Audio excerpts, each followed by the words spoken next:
Hello, good afternoon. Ito nga pala yung part 3 sa video namin nung nasa Yaki Mix kami. Bali at the time po, medyo marami-rami na talaga yung naluto namin na tignan nyo. O diba, napakasarap niyan.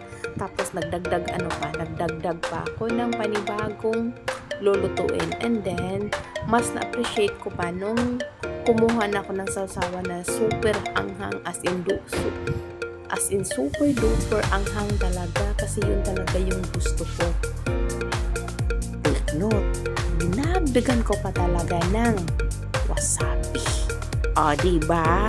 Almoranas is waiting ani few days after.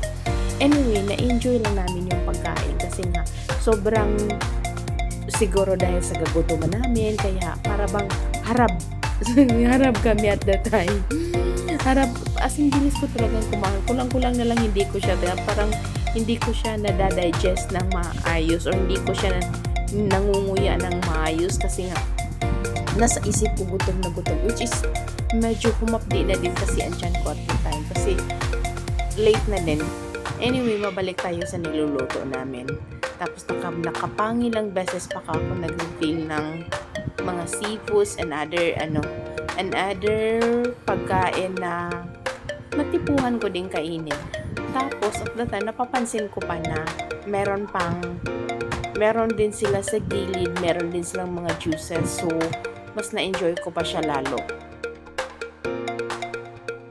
Naglilimit din ako kasi pag puro liquid intake ko na, mabubusog na ako kaagad. Sarado pa. Isa-isip ko, kinukondisyon ko na talaga yung mind ko na kakain talaga ako ng madami. As in, super madami kasi minsan lang talaga itong ganitong opportunity na lalo. Aminin naman natin na pag libre ay naku. Anyway, since patapos na din kami almost patapos na din kami kumakain. So, nililimit na lang, at this point po, nililimit na lang namin yung pagkain na niluluto namin. Kasi yung the other table naman, yung kasama namin, nakailang pasa na din kami sa luto. So, mayaw na din sila. So, para hindi masayang yung pagkain, kasi policy pa naman nila na pag ganon, i-charge na sa inyo.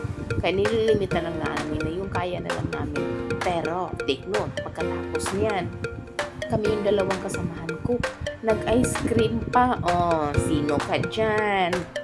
Busog na daw, pero binanata ng ice cream. Oh, take note, ha? Kaya sabi namin, biruan namin sa kasamahan ko, tatandaan nila yung mga mukhang to kasi nga, grabe kong lakas kumain. Joke lang ha. As in, sinulit talaga namin yung pagkakataon na kung ano pang pwedeng kaya, kumbaga, kung sa Bisaya na term, isan-san maayo, biruan pa nga namin, sige nga, magtakbo-takbo sa park ng seaside, and then babalik tayo, para pagbalik namin, medyo gutom na din, yun pa naman ang biruan namin. Pero sobrang busog na talaga kami. Pero since meron pa kaming oras, tapos although wininingan na kami na last school na daw. O sino hindi maanan yan. Pero ini-enjoy lang talaga namin. Shout out nga pala sa napaka-generous naming boss na nag-treat sa amin dito.